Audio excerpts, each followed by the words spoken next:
혹시 이런저런 거 저한테 물어보실 거 있으면 예 이렇게 하고 두 번째 하시고 예. 세계일보가 특종을 했잖아요. 과연 세계일보가 후속적으로 할 수 있을까? 박근혜의 그 압력에 버텨낼 수 있을까? 저는 그렇게 생각을 하는데 우리 유시민 씨는 어떻게 생각하십니까? 아니, 세계일보는 뭐 정부의 압력에 맞서서 보도하는 게 아니에요. 그러니까 지금 이 특종 보도라는 것은 탐사 취재의 결과가 아니에요. 그러니까 의도적으로 세계일보를 통해서 흘린 거라고요. 일부러 세계일보를 선택했는지 아니면 어쩌다 하다 보니까 세계일보 쪽으로 가게 되는지는 모르겠지만 이 정보는 밖에서 취재해서 캐낸 것이 아니고 안에서 누군가가 가지고 나와서 내준 거예요. 거기에. 그래서 이 보도를 했다는 것은 세계일보 데스크가 어떤 판단을 했다는 거예요. 단순히 그게 상업주의적인 판단일 수도 있고요. 야 이거 장사되겠다. 특종이야. 또는 이거 내보냈을 때 뭐 좀 뒤가 좀 캥기지 않아? 이럴 때는 믿는 뭐가 있을 수 있다는 거죠. 예.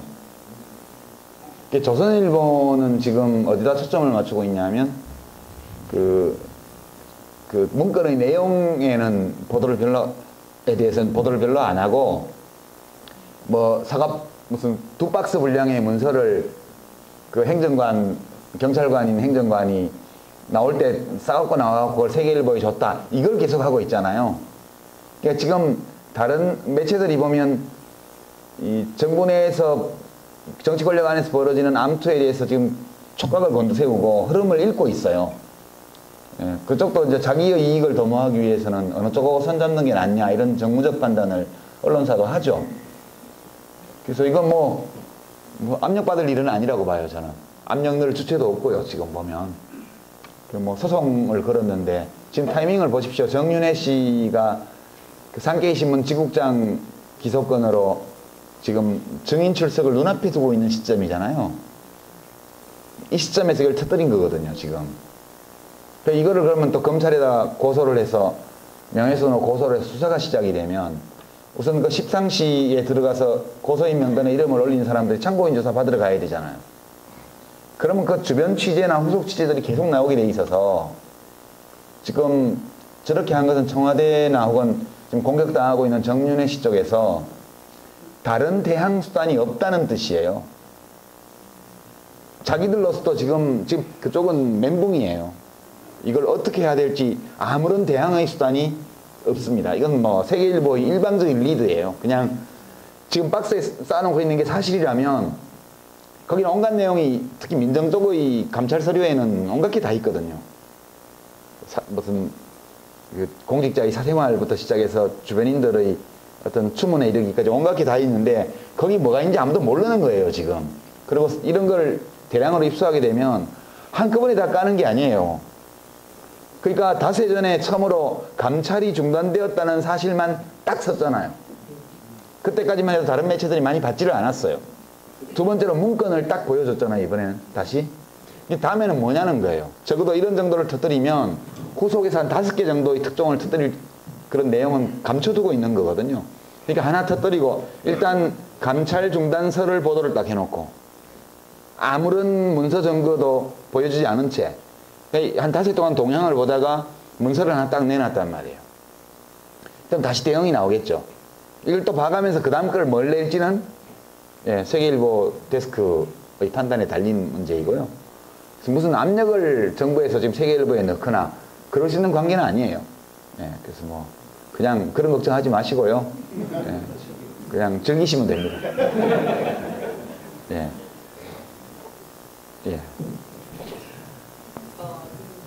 어느 정치가나 그런 훌륭한 정치가는 대부분 과거들을 쉽게들 읽잖아요. 청담님 하면은 대통령 부분 하나가 우리 2009년도인가요? 그때 그 야권 단일화라는 걸 처음 그러니까 주장하시면서 우리나라의 거의 전 지역에 붐을 일으켜갖고 결국은 민주당이 큰 이익을 봤지만 그러니까 미래를 읽어내시는 능력이 굉장히 예, 우리 시민광장이 잡버 클럽이라는 걸 잘 보여요.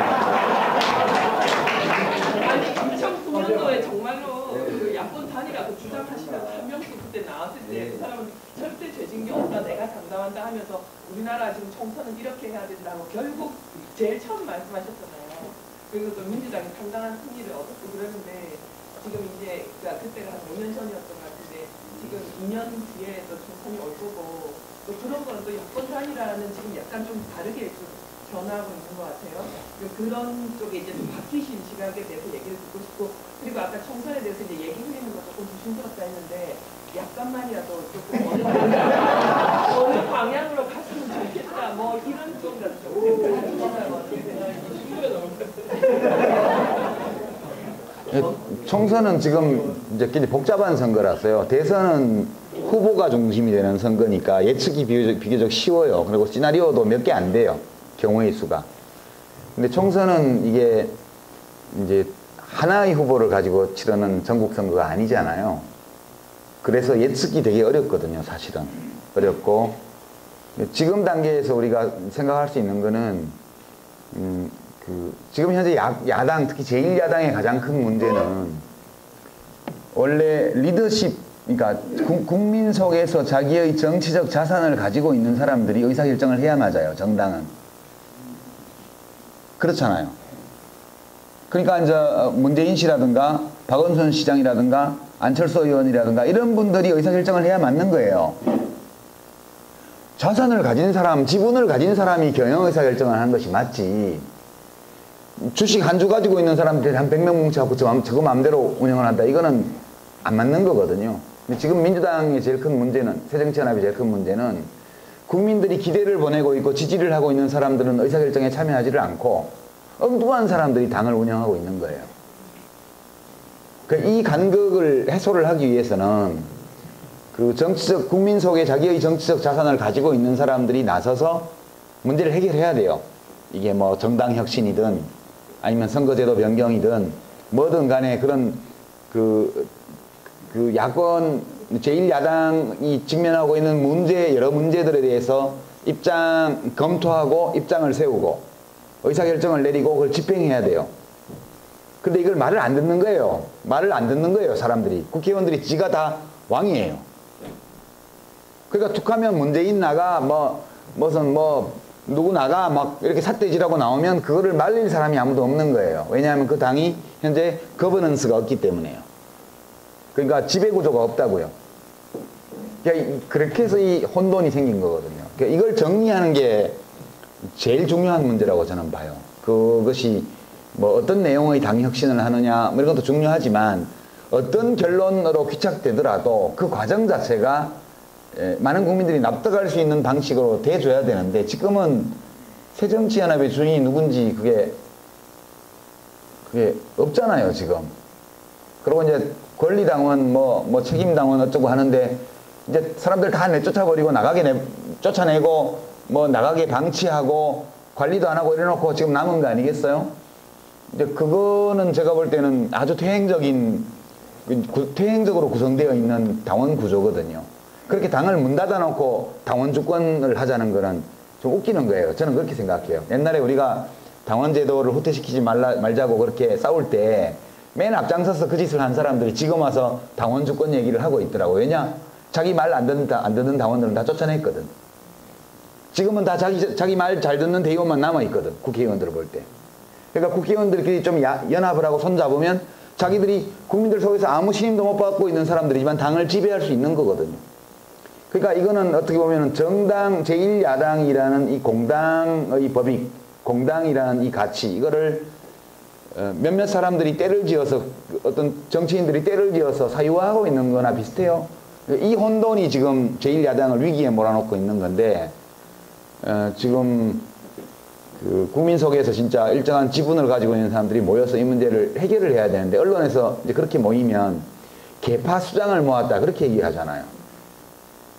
그럼 어떡하라는 얘기예요? 그렇게라도 해야지. 예.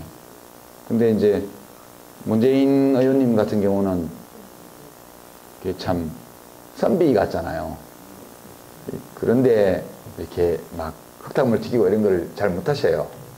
박원순 시장은 대선 후보 지지율은 높은데 서울시에 나가 있으니까 그렇고, 안철수 씨는 한참 잘 나가다가 지금 밑으로 바닥으로 깔아앉아가지고 지금 스텝을 못 밟잖아요. 지금 사이드 스텝, 백 스텝밖에 못 밟고 이 전진 스텝을 밟을 수가 없어요. 이렇게 되니까 이게 이제 허미한 상황으로 와버린 거죠. 그렇게 돼 있어서 지금은 예측하기가 어려워요. 그러나 총선이 이제 임박하기 전에 이 하나의 정당이 자기 정체성과 방향성을 가지고 이제 설 때 비로소 뭐가 모이는 건데 이 문제를 어떻게 해결할 거냐 그게 우선 선결되어야 그 다음에 뭐 어떤 시나리오를 생각해 보든가 할 수 있는 거지 지금 조건에서는 뭐라고 말하기가 어려운 형편이에요. 예, 그 정도 하죠. 이렇게 예, 이쪽은 장유 뉴스로 하겠습니다. 앞에 하시고 그 다음에 예. 오늘 처음 나왔습니다. 시다이꿈이라고 합니다. 아 예, 시다이꿈요. 아 예. 지금 제가 유시민 위원장에 대해서 너무 감격스럽고 제 정리가 안 되는 일이 지난 대선 때 말입니다. 제가 분명히 지금 노유진의 정책 카페의 모태가 됐던 그 세 분께서 전망을 하시는 얘기를 특별 해변자님 분명히 들었고 골든크로스라고 표현하셨잖아요. 예, 골든크로스라고. 예. 예. 이제 3차 토론을 시점으로 해서 역전을 전망하셨고 다들 그렇게 좀 믿음이 있었거든요. 근데 실제 결과는 참 우리가 다들 너무 인터넷에 많이 해자되고 있는데 그게 아니었지 않습니까? 많은 사람들이 지금도 뭔가 이 결과가 의혹을 갖고 있다고 저는 생각하거든요. 뭐 믿고 싶었습니다. 지금 과연 지난번 대선이 제대로 치러진 공정한 절차대로 치러진 선거였는가? 아니면 많은 사람들이 계속 의문을 갖고 있는 무언가 보이지 않는 손이 개입된 그런 선거는 아니었던가? 그거에 대해서 정말 답답해서 좀 여쭤보고 싶습니다. 아 예. 예. 그 선거 임박해서 우리가 이길 거다 이렇게 얘기하는 거는 그렇게 얘기해야 돼요. 그러니까 지지율이 그 당시에 딱 붙어 있었기 때문에 그리고 그 전에는 박근혜 후보가 앞서고 있었고 그 따라붙고 이게 추세였잖아요. 그런 조건이기 때문에 이제 이 문재인 후보의 선거운동을 하는 사람들은 누구나 어디 나와서 역전시켰다고 얘기를 할 수밖에 없어요. 그거는 그런 각도에서 보시면 될 것 같고요. 그걸 누가 알겠습니까? 그러나 이제 박빙의 승부가 펼쳐지고 있는 조건이기 때문에 그 조건에서는 피차간에 우리가 이기고 있다고 얘기를 하는 거예요. 그런 맥락에서 그냥 이해하시면 좋겠고요. 그 선거는 완벽하게 공정한 선거 아니었죠. 축구 시합으로 예를 들면 이 축구 시합에 공정하지 않은 시합은 두 종류가 있어요. 첫 번째는 이제 도박사들이 개입해가지고 이제 미리 어느 팀에다 배팅을 확 해놓고 그 다음에 상대팀 선수들을 협박을 해가지고 뭐 골키퍼를 구워 삶아가지고 뭐 이상한 골을 먹게 한다든가 어떤 그쪽 골게타를 뭐 협박을 해가지고 일부러 슛을 바깥으로 쏘게 한다든가 이렇게 해서 이제 조작하는 거 이런 게임이 있고요. 또 하나는 이렇게 그 선수가 약물 복용을 했다든가 예? 그럼 심판에 의도하지 않은 오심이 개입됐다든가 또는 뭐 심판 모르게 반칙을 했는데 심판이 그걸 못 잡아냈다든가 뭐 이런 부정행위들이 개입된 경기가 있죠. 근데 이제 완전히 결과 자체를 조작한 게임 같으면 무효화할 수가 있는데요. 실제로 부정한 수단이 개입된 선거, 경기, 이거는 무효화하기 어려워요. 일단 결과가 나오고 나면. 그걸 바꾸는 데 따르는 사회적 비용이 어마어마하기 때문에. 그래서 지난번 대선은 국가기관들이 광범위하게 대선 개입을 한 신관권 선거였고요. 그렇지 않습니까? 명백하죠. 그리고 뭐 그 외에도 이제 부정한 수단이 많이 사용된 그런 선거여서 박근혜 씨가 굉장히 이 정의감이 있고 뭐 이런 양심이 깨끗한 사람이라면 난 사임하겠다 그렇게 얘기할 수도 있는 사안이에요. 그러나 그런 사람이 아니잖아요. 그리고 그 본인은 자기가 그런 사람이 아니었어가 아니라 내가 안 하겠다고 하면 국가적 혼란이 오기 때문에 나라를 위해서 국민을 위해서 내가 해야 돼 이렇게 생각할 거라고요. 예, 그러니까 이제 그거를 무효화할 수가 없죠. 그러나 이제 한간에서 일부에서 뭐 그래프 같은 걸 이렇게 함수나 이런 거를 수학적으로 이렇게 풀어서 처음부터 끝까지 투개표 결과가 다 처음부터 프로그래밍 돼 있었던 거다. 이거는 저는 아니라고 봐요. 그거는 제가 졌던 경기도 선거를 예를 들어보면 개표율이 10%나 15% 정도가 되면요. 그게 모든 지역, 강세 지역, 약세 지역, 혹은 박빙 지역이 다 동시에 개표가 되기 때문에 한 10% 내외가 개표를 했을 때의 득표율, 그것이 그대로 굳어져요. 예. 한 선거구 안에서는, 한 투표구 안에서는 특정 동네에는 뭐 국민주택 규모 아파트가 밀집해 있는 데는 갑자기 야동 후보가 3배가 나오고, 뭐 평수 넓은 아파트 단지에서는 또 그 다른 후보가 또 3배가 나오고 이런 게 있을 수 있지만, 전국에서 수백 개의 개표소에서 동시에 개표가 진행이 될 때에는 그게 한번 딱 고착되면 그대로 가는 거예요. 1987년 대선 때도 그랬고요. 늘 그랬습니다. 저는 그거는 사실이 아니라고 봐요. 그거는 그렇게 광범위하게 조작을 하는 건 불가능합니다. 나중에 이제 투표함을 다 보존하고 전부 하기 때문에, 지난번 2002년 대선 때 한나라당에서 전자개표기 조작이라고 해서 대선 불복하고 무효소송을 냈잖아요. 그 재검증을 다 했잖아요. 그때도 똑같은 얘기거든요, 그게. 예, 그래서 저는 그런 선거는 아니었다고 봅니다. 아니었다고 보고, 약간의 차이로 진 선거, 그렇게 생각하고요. 그 다음에 앞으로 3년 후에까지 아주 확신에 차서 이제 2번을 찍었던 분들이 확신 없이 1번 찍은 사람들을 한 3명씩만 3년 동안 꼬시면, 그러면 바뀐다. 그렇게 간단하게 생각을 합니다. 예.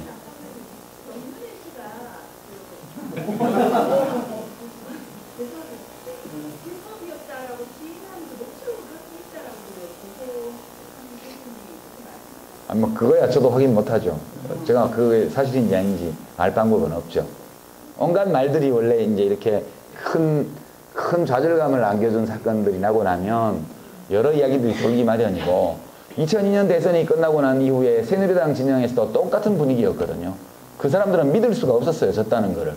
왜냐면 정몽준 씨가 지지철회까지 했는데, 그랬는데도 58만 표를 진 거 아니에요. 그 오전에 12시에 출구조사가 2% 내외에 이회창 후보가 리드했는데, 그게 오고 가서 엎어졌고 그렇게 되기 때문에 믿을 수가 없어서 그렇게 이제 난동을 부리는 수준으로 갔던 거죠. 그거랑, 예, 그거 생각해 보시면, 예, 그럴 겁니다, 아마. 예. 예, 우리 노랑머리 총각 청년.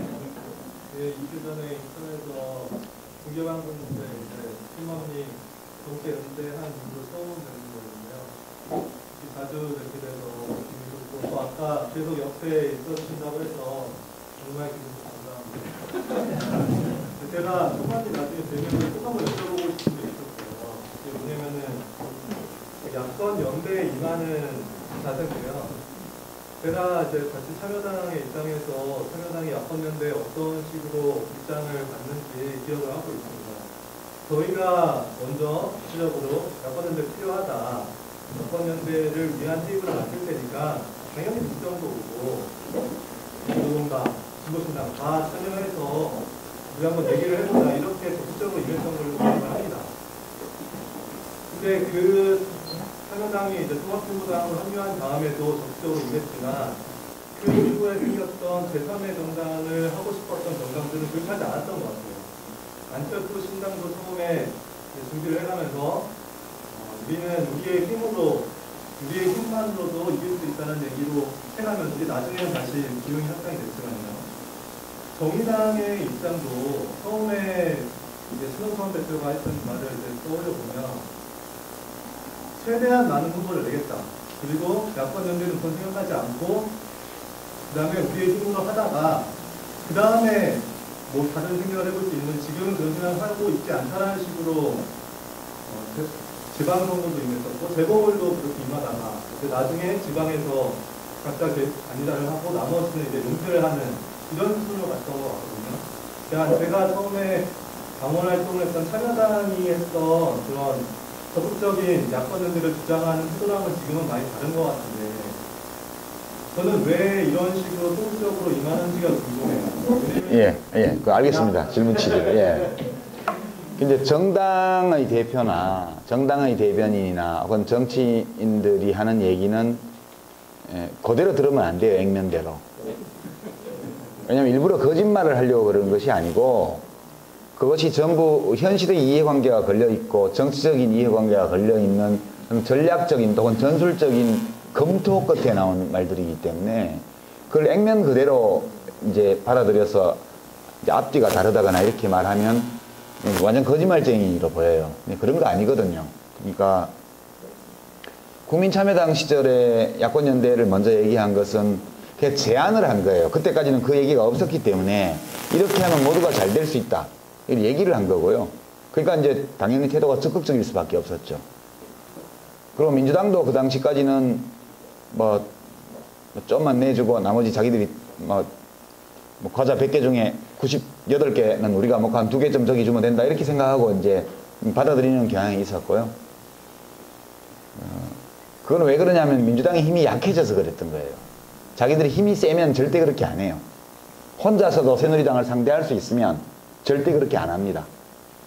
근데 그 자신이 별로 없었고 그리고 야권 후보가 이제 난립하게 되면 같이 다 죽지 않을까 이런 두려움이 있었기 때문에 결국 이제 지방선거 때나 총선 때는 이제 좀 마지못해 받아들이는 식으로 그렇게 했던 거고요.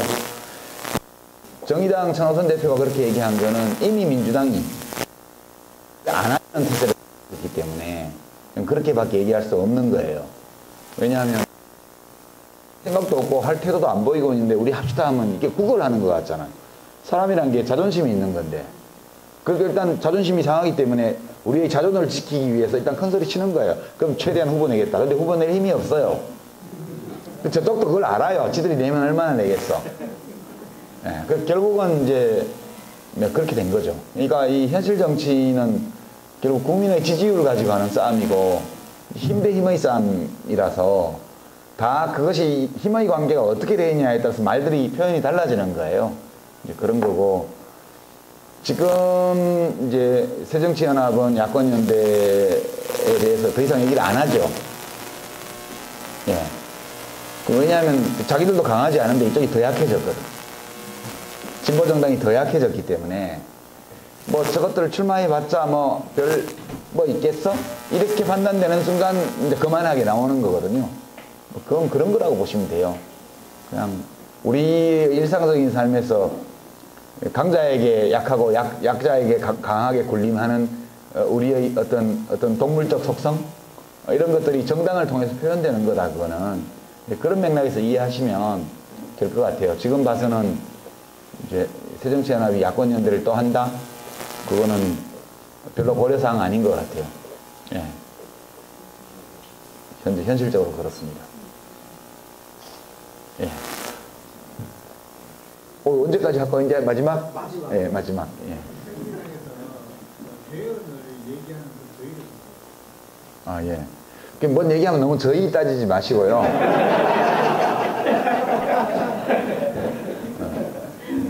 저희라기보다는 어떤 생각으로 저 얘기를 하는 걸까 이렇게 보시면 되는데요.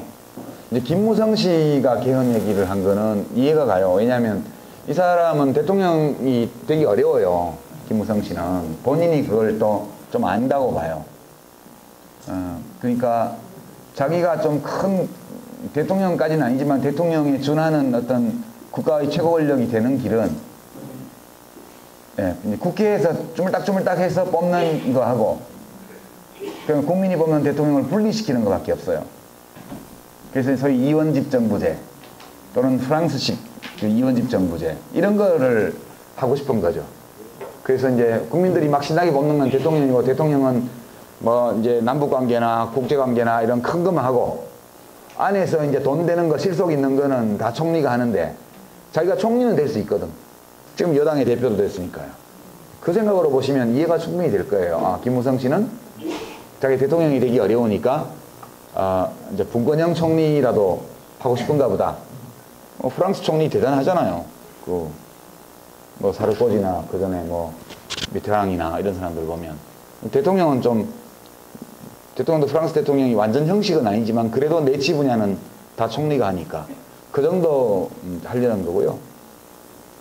박근혜 씨는 다 귀찮은 거예요. 그게 다.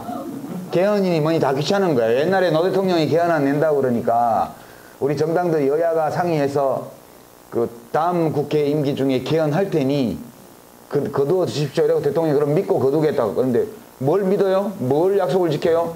다 그냥 까마귀 고기를 먹었는지 어쩐지 하여튼 그렇게 이제 시건해버리고 지금 이렇게 온 거 아니에요? 그래서 박근혜 씨는 그런 생각이 없는 거예요.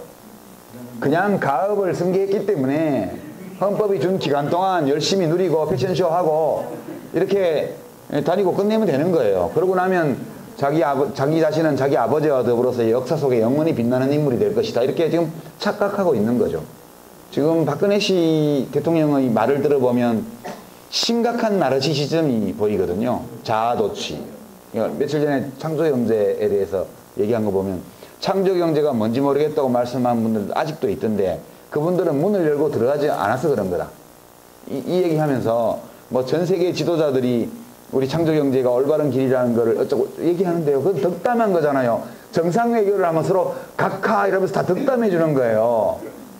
저도 옛날에 저 정상회담은 아니지만 장관회담하면 이제 중국에 그때 사스 때문에 경제부처에서 보건부로 넘어온 가오 장관이라는 분이 계셨는데 연세도 저보다 훨씬 많고요. 키도 저보다 더 크고요. 어깨도 저보다 넓고요. 술도 저보다 훨씬 잘 마시는 분이었어요. 되게 또 그 사람도 실세예요. 그럼 제가 만나서 회담하면 저는 가오 장관님을 평소에 형님으로 생각합니다. 제가 그렇게 얘기해요.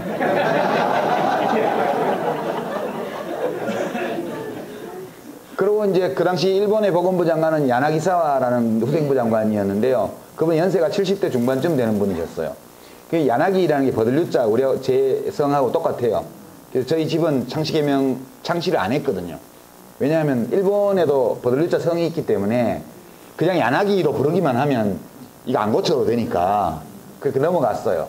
이제 그런 얘기 하면서 이제 야구선수 야나기사와도 있잖아요. 일본 프로야구에. 그 버들류자거든요. 그런 얘기 하면서 서로 이렇게 우호적인 분위기를 조성하기 위해서 그 사람이 어떤 일을 한 장관인지 모르지만 평소에 우리 야나기사와 장관님의 탁월한 리더십에 대해서 제가 많이 감명받고 있습니다. 이렇게 얘기를 하는 거예요. 이제 그런 얘기를 착각을 해서 전 세계 뭐 G-몇 회담에 갔더니 뭐 전 세계 정상들이 우리의 창조경제를 가지고 어쨌다. 이런 착각 속에 지금 살고 있는 거예요. 그 의전과 정책을 구분을 못하는 거예요, 지금. 창조경제가 뭐예요? 난 모르겠던데 내 경제학 전공인데. 그게 뭐 전자공학과에서 배우는 경제인가 그게? 그러니까 그런 황당한 얘기예요. 이런 황당한 얘기를 그냥 하고 있는 거예요, 이 박근혜 대통령은 지금. 그런 거라서 지금 우리나라 상황을 보면 적어도 정치적 리더십 혹은 정책 리더십에서는 대통령이 없는 거나 비슷해요, 지금. 상황이요. 그렇게 해서 흘러가는 거거든요. 이야기가 이제 번져나가는데 뭐 때문에 얘기 나왔더라? 아, 개헌. 아. 저도 이제 나이 먹어가는 거예요. 나이 먹어가면 얘기가 가지를 치고 가지를 쳐갖고 원래 기둥이 어디선지 잊어버리는 경우가 많아요. 그리고 이제 국회의원들이 개헌 얘기하는 거는 그는 순수하게 그냥 4년 중임제 개헌이 필요하다. 예전에 노무현 대통령이 그냥 국회의원 선거 주기랑 대통령 선거 주기를 맞추기 위해서 임기 6개월 단축해도 괜찮다. 사실 4년 6개월 하나 5년 하나 별 차이 없는 거거든요. 사실은. 마지막 6개월은 어차피 대선 때문에 뭐 할 수도 없고 그런 거니까 한 6개월 잘려도 괜찮아. 그렇게 생각하신 거죠. 이제 그런 것처럼 우리 선거제도가 문제가 있다는 생각을 하는 거예요. 그리고 이제 누군가 그거를 딱 깃발을 들고 개헌론 이렇게 하기 시작하면 그래도 자기도 국회의원이고 뭐 열심히 하는 모습 보이려면 거기 이름도 걸고 같이 나가고 이런 거 하는 거예요, 그냥. 개헌은 안 됩니다. 그거 무슨 개헌이 돼요, 지금? 대통령이 아무 염이 없는데요. 대통령이 아무 염이 없는데 무슨 여당 국회의원들이 개헌 발의하려면 3분의 2 찬성이 있어야 되는데 그걸 하겠어요? 그래서 저는 개헌은 그냥 계속 이야기만 하는 거지 그냥 딴 얘기 할 거 없을 때 그 얘기 하는 거예요. 그렇게만 생각하시고 너무 그렇게 뭐 무게 있게 개헌론을 보시지 말기 바랍니다. 제가 국회에 있어 봐서 좀 아는데요. 네. 그냥 그런 거예요. 그런 거고. 저는 이제 사실 내각제가 대통령제보다 좋지 않다는 근거는 없죠. 둘 다 괜찮은 제도고 문제가 있는 제도인데, 내각제 개헌은 저는 사실 솔직히 반대예요. 왜냐하면 그 김무성 씨 같은 사람이 총리 될 거 아니에요. 그죠? 이상하잖아요. 열린우리당, 지금 새정치연합이 다수당이면 문희상 의장 같은 분이 총리할 거 아니에요. 그 밑에 살고 싶어요? 그건 아니라고 봐요, 저는.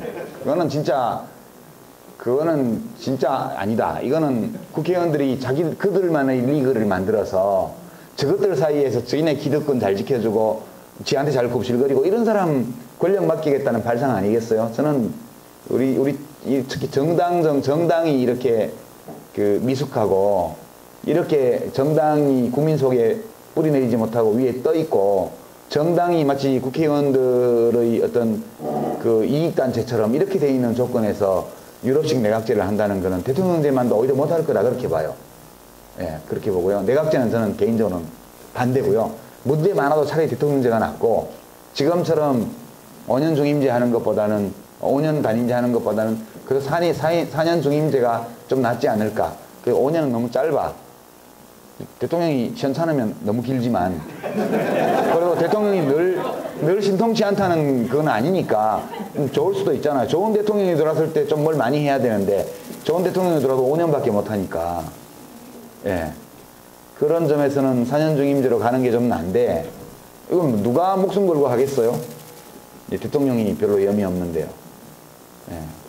그래서 지금 우리가 앞으로 해야 될 일은 박근혜 대통령 임기 끝날 때까지 제발 더 이상 큰 인명사고가 나지 않고 대한민국이 그냥 잘 가주기를 바라는 거, 그런 정도가 우리가 소망을 가질 수 있는 한계가 아닐까, 예, 그런 생각을 하면서 마치겠습니다.